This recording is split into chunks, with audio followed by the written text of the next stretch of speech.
All right, with Trump continually vilified by Washington, it is shocking to hear how the good guys who are just defending democracy have started to talk. It now doesn't seem to matter if Trump even wins this next election by 10 points. It appears the intel community, which ousted him from power in 2020, fully intends on withholding information from the man who's elected to lead the country if that man is Donald Trump.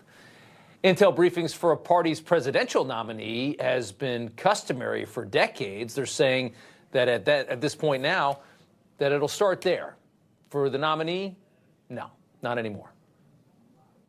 I have to hope, and knowing the intelligence community as I do, that they will dumb down the briefing for Donald Trump. That is, they will give him no more information than absolutely necessary, nothing that would reveal sources or methods, because we can't trust that he will do the right thing with that information. He's been so reckless. I'm pretty certain that my former intelligence colleagues will provide briefings that are not going to do any type of damage to sources and methods in terms of providing information to Donald Trump that he could misuse.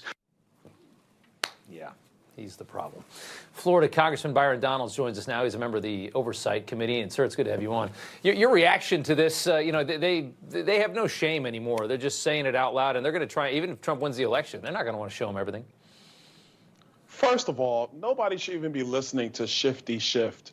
Isn't that the guy that was in the intelligence community during the first impeachment hearing and lying about what was actually coming up through the intelligence community? This is the guy that was lying about Russia collusion. He knew it was a lie, went along with it anyway. Speaker McCarthy, rightly so, booted him from the intelligence community. But we're going to listen to him like he's a credible source? Please give me a break. Look, the presidential nominee is entitled to the intelligence briefings because if they win, and Donald Trump will win, but when he wins, he's going to have to take command of the nation again. And you need to have that level of intelligence that the president sees. This is a joke.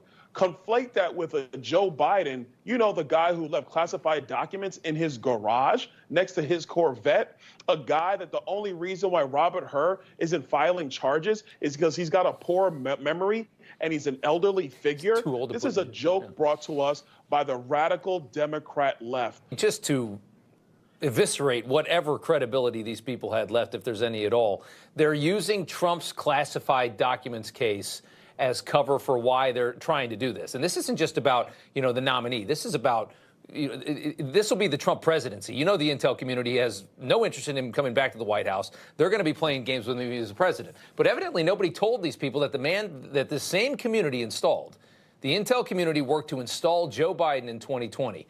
That guy, as you just said, stole classified documents as a vice president, as a senator, because he didn't have the access that Trump ever had. He dumped them in his garage. He dumped them in his office.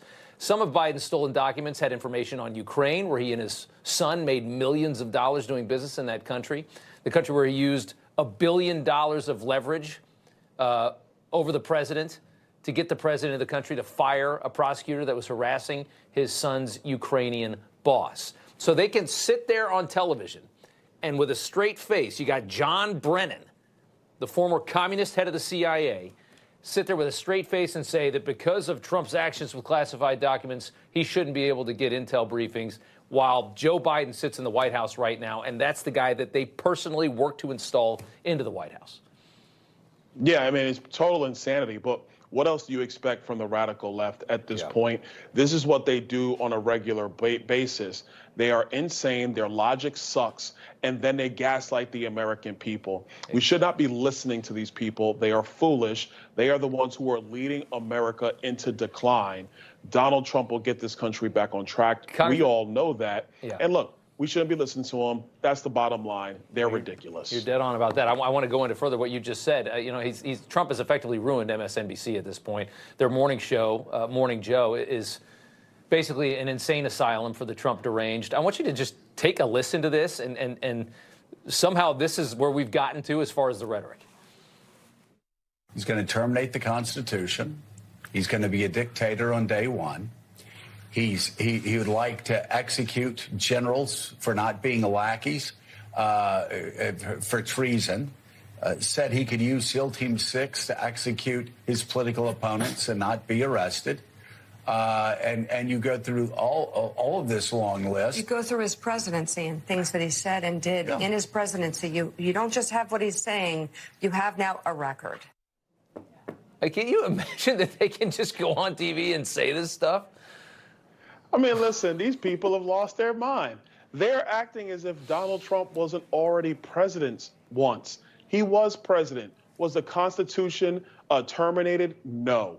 Did he go after political rivals? He actually did not do that. What he did do was protect this nation, lead us to one of the greatest economies we've seen in the history of our nation. He secured our southern border, and he actually created, for the first time in a long time, semblance of peace in the Middle East and peace around the globe. Joe Biden is the one who is destroying our institutions. Amazing. He is the one who is ignoring our founding documents. He is the one who's leading America into decline. But if you watch Morning Joe every morning, you would never know about it. No. If you watch Morning Joe every morning, I think you'd be in the loony bin with Morning Joe. I want to ask you one final question about the national debt. The White House just announcing that they want a $7.3 trillion budget for fiscal 2025. We're just casually spending $2 to $3 trillion more a year than we bring in. This country brings in around $5 trillion. They want to spend almost $7.5 trillion in 2025. And Biden can call himself a deficit reducer because it's slightly less than what we spent during a pandemic, by the way. This is insanity, and they have no intention of stopping it. Well, first, let me talk about this whole thing about him saying he cut $1 trillion. He didn't cut anything. COVID spending ended. It was scheduled to end. By the way, Donald Trump said it to end, and it ended. We would have actually cut almost $1.5 trillion in spending, but Joe Biden didn't want to leave it alone. He wanted his own spending plan. So he created this American non-rescue plan, and it destroyed our country's economy and unleashed an inflation that has ravaged so many families in our country. So when you look at his budget that comes out today, this man's not serious. He's not to be trusted. He's not to be listened to. He is a buffoon. He's the worst president the country has ever had, which is why the House Republicans, we're not looking at his budget. That is a document that he just wants to throw out there. We're moving on and doing our own thing when it comes to federal spending.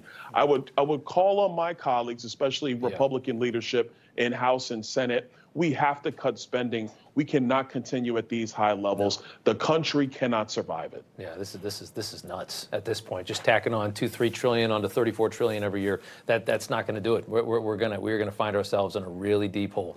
Congressman, we appreciate you coming on, sir. Always good to have you. Anytime.